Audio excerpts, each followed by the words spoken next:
Well, thank you very much, Mark, for your understanding and the way that you've been organizing some of these events that I have participated here in Berlin, and the event that we have jointly organized in Geneva, I think back last year, was deemed to be quite successful.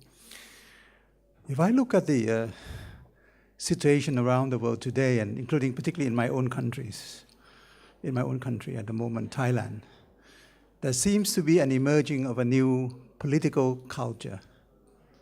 A new political culture. It's a culture in which, of course, people are convinced who have believed in democracy and democratic processes.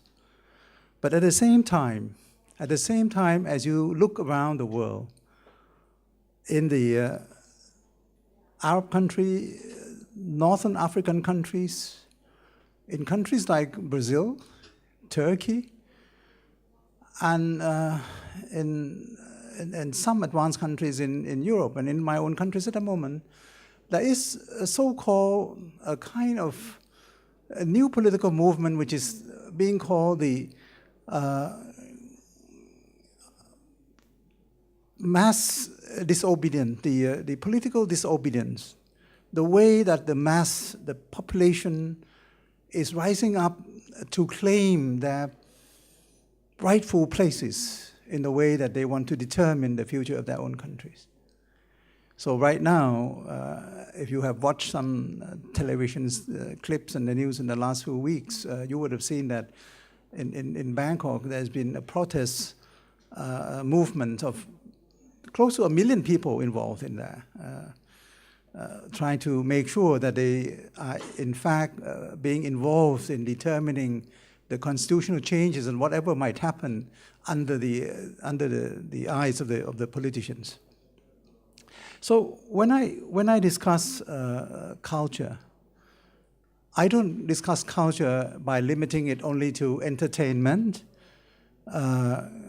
sports, events, concerts, exhibitions, and things like that. For me, culture is a way we live. It's a way we live. It's a way we exercise our dislikes, the way we cope with different situations which are not the same around the world. So every time I came here, this is my third time here, I don't know whether some of you have heard me before, my interpretation of the word culture, I would say, is more extensive, is more comprehensive. It's life itself. It's life itself. Why am I doing this? Because what I'm going to say, I think, has a lot to do with what I would call alternative diplomacy, like alternative sources of energy, renewable energies. I mean, because we know we're running out of the fossil fuels. We're running out of the ideas in terms of traditional, classical diplomacy. We're running out of ideas. So we need to have alternative ideas on diplomacies that would reflect more or less the way we live together in this world. And we've been told times and again that in order to sort out, to have solutions for the world, we need to be together more and more, right? We need to have collective solutions. That's what we're told.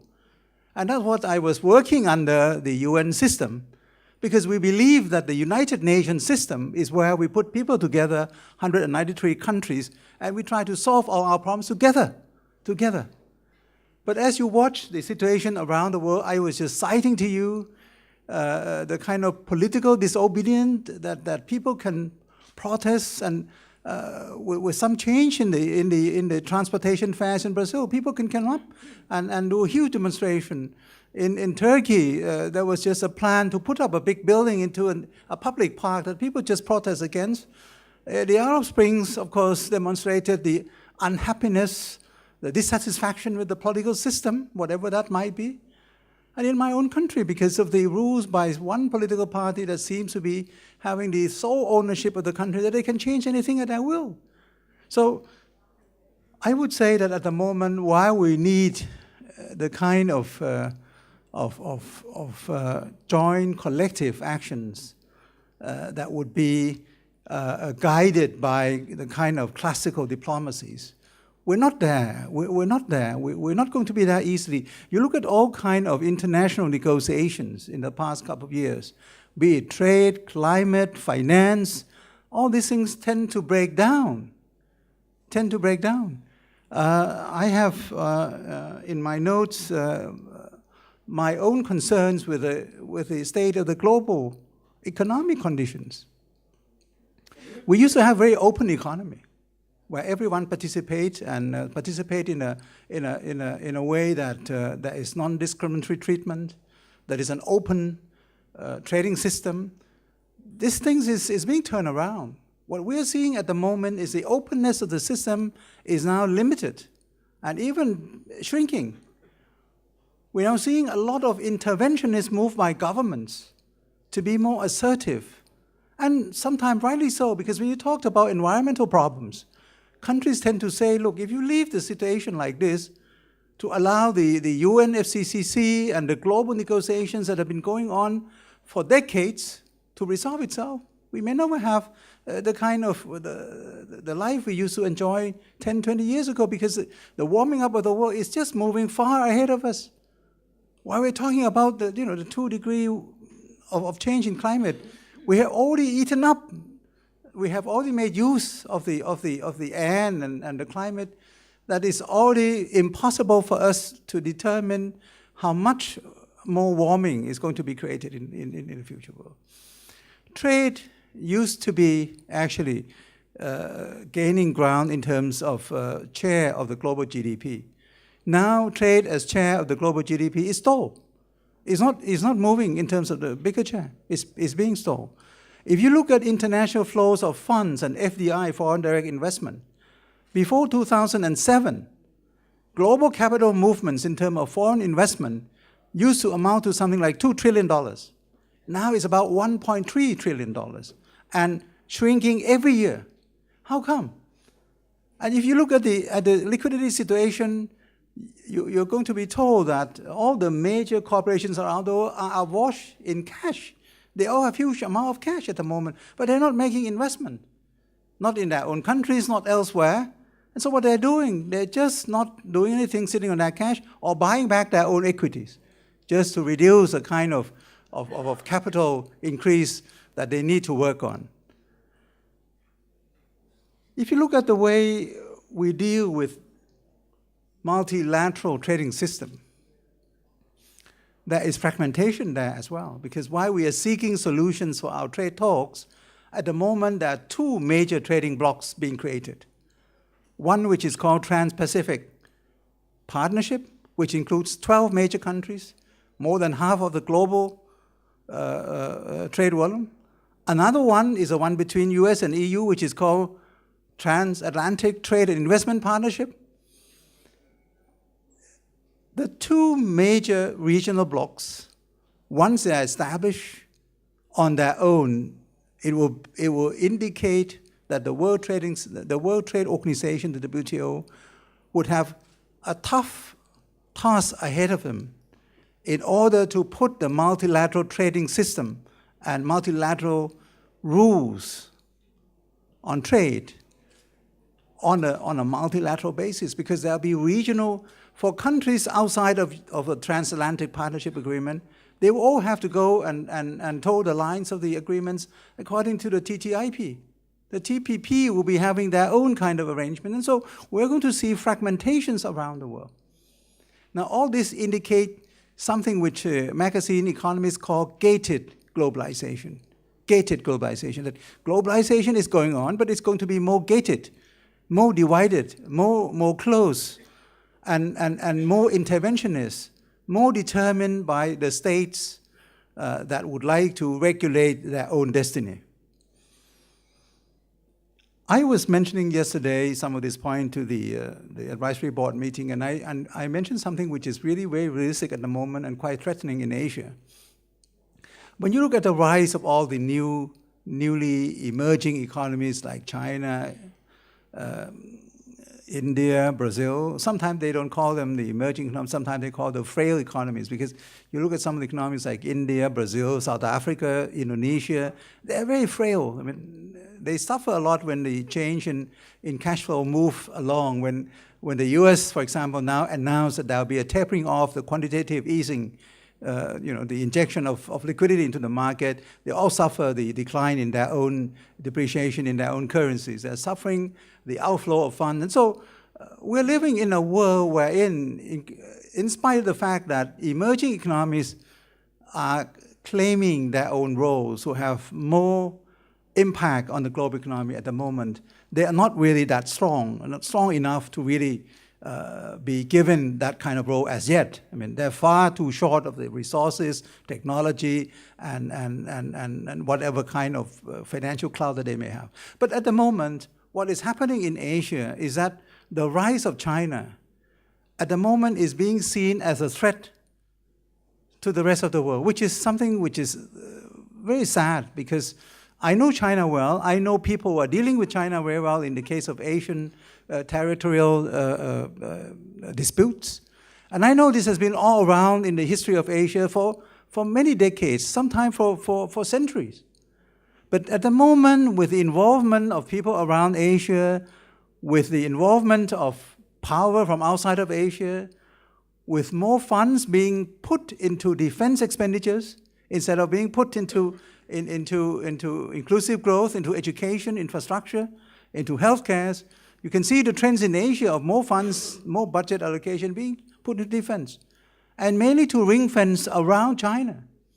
The TPP, the Trans-Pacific Partnership Agreement, has about a dozen countries, not including China. Not including China.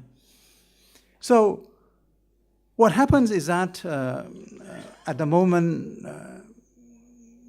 if you have confrontation like that, if we have confrontation like that in Asia, Asia in the last couple of years after the crisis has accounted for nearly half of the global growth.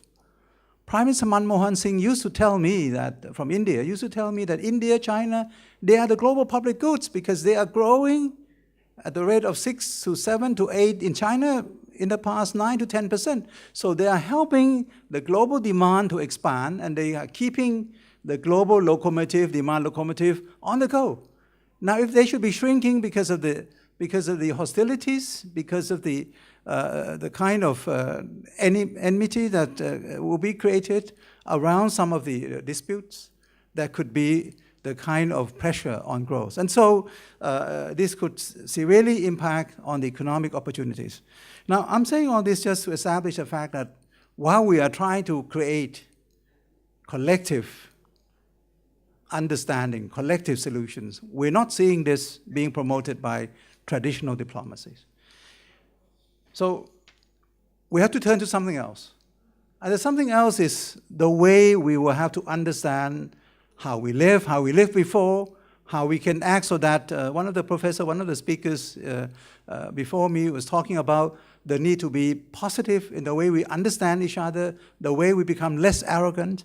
I have a few challenges that I like to pose to you, so that when understanding all this, we can at least have some hopes that we can use alternative sources of diplomacies, cultural or non-violent kind of diplomacy, kind of non-violent measures, less physical, to be able to tackle some of these issues. The first one, in my own experiences in negotiating trade and many thoughts of different conflicts and negotiations, I think what we need to understand is to be able to understand ourselves first, to know what we actually want. And jointly, if this could be done, I mean, when I was working at the World Trade Organization, I was the one who helped Africa to organize into the so-called Africa Group. Because Africa used to negotiate based mainly on individual countries' wish lists, which not always reconcile and being put forward in a unified, in a strengthened way. So what happens now with people understanding themselves more, what they would like to see, instead of being told by others that this is what you want? This is not the kind of cultural exchange that we would need. For the kind of cultural exchange that we would need would be that those who are negotiating, understanding each other, seeking solutions, they should themselves understand. And this, we should help them. So cultural diplomacy is not just what the culture is there for us to exchange, to understand, but it's for us to also give the kind of understanding and to help to have people understand themselves more. I just read an article somewhere about the problems in India, for example. India seems to be doing very well up until the last few years. But in spite of the 6-7% growth in India, there's a huge inequality in India, for example. So in order to understand Indian issues, you have to understand the devastating kind of inequality in India, that you have a few people so rich that they can build for their family one block of building, condominium, 23 floors, just to house one family. And you have millions of families in India who do not have even a shed, roof under which they can live. So if you have this understanding, you would understand why India is behaving culturally or whatever in a different way. The second point is that we need also to understand others. To understand others. Because if you want to create, when I was dealing with the UN system, there is a great trust deficit, particularly among the advanced economies and the less advanced, so the poor economy. G77 always a problem with a group of advanced economies. And advanced economy always think that G77 always asking for the ODAs, overseas development assistance. This trust deficit can only be dealt with in terms of not only financial assistance, but cultural understanding. Now, understanding your partner also means that sometime when there is little requests coming from one side, which would settle some of the problems in our own country, there should be an understanding. Now, the last Bali meeting, beginning of December, just a few weeks ago, they settled on one small issue in the trade negotiation, the Doha Development Agenda, which is on trade facilitation. The trade facilitation issue is to help reduce the cost of doing business, going through the custom procedures, transportation, and things like that. I don't want to bother with that. But I just want to mention the fact that this was done in Bali only when the advanced economy understand the issues that have been raised by the poorer countries, that they need to have a larger level of subsidies for the stockpiling of some food grains, so that they can help the poor people to survive the kind of rise in prices that sometimes been created, and to prevent starvation and things like that. So because of this understanding of the issues of other partners, the poor countries, that they need to deal with poverty by setting up the stocks of food so that they could agree with the trade facilitation issue, which is more or less a global issues and mainly derived from the requests from the advanced economy. So the Bali Agreement just a few weeks ago was completed because of the understanding of the issues of the other partners. The third one is that we have to avoid conflict by not being kept under the kind of understanding, the kind of image of some other countries. I do think that because of the proliferation of the media and the things we read, either to the press or to the social media, the IT, the internet, and all this sort of thing, we tend to formulate our own images of things.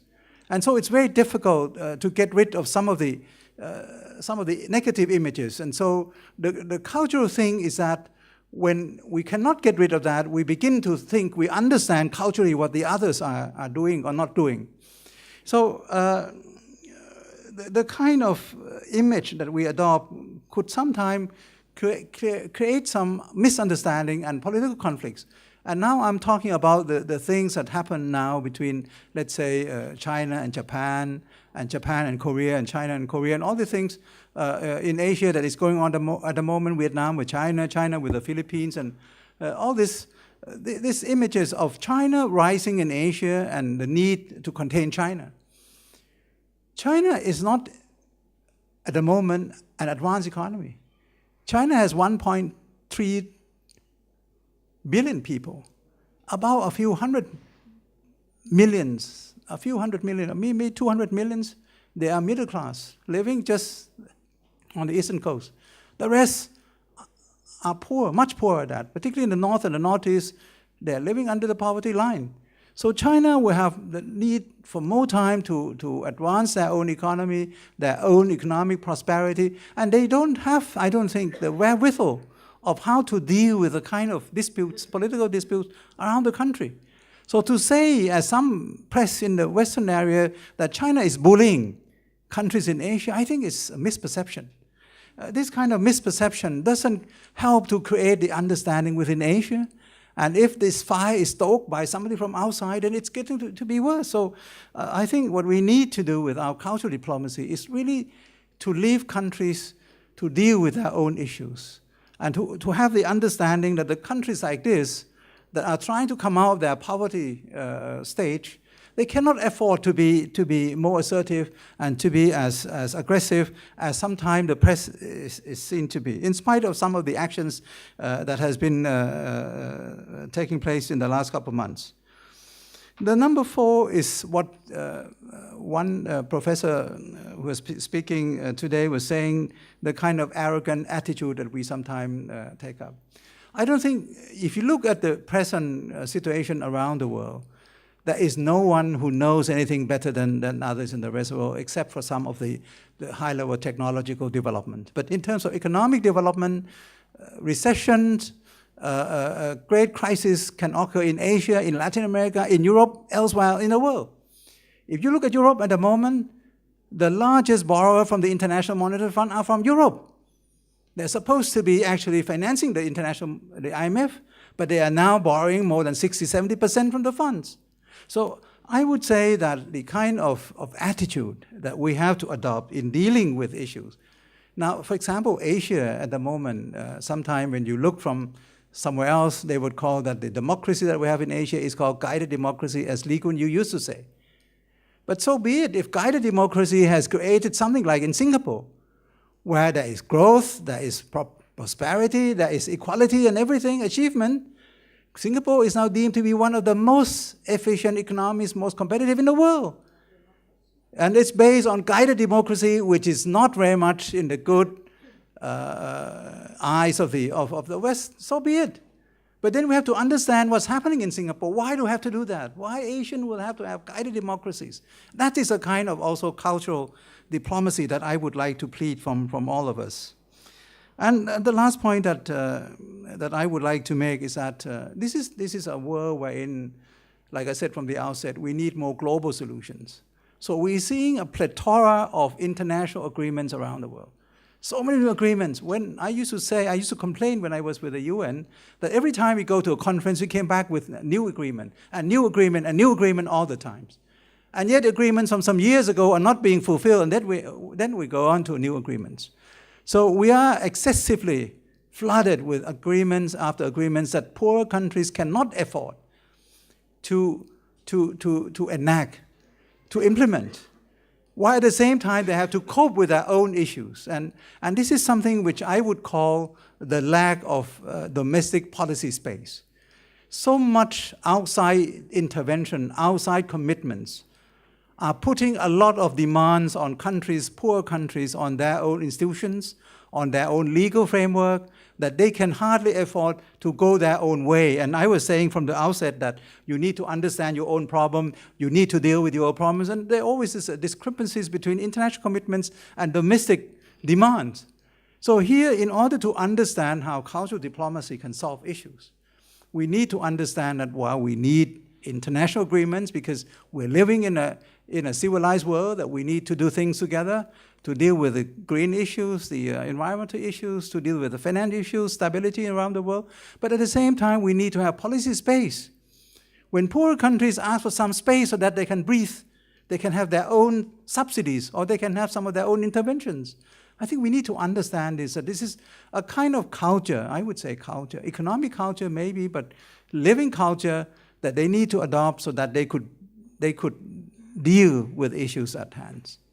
So again, thank you so much, and I've come a long way, so I have exceeded some of the time, and thank you for the arrangement to give me the time so that I can speak to you this afternoon. Thank you very much for your attention.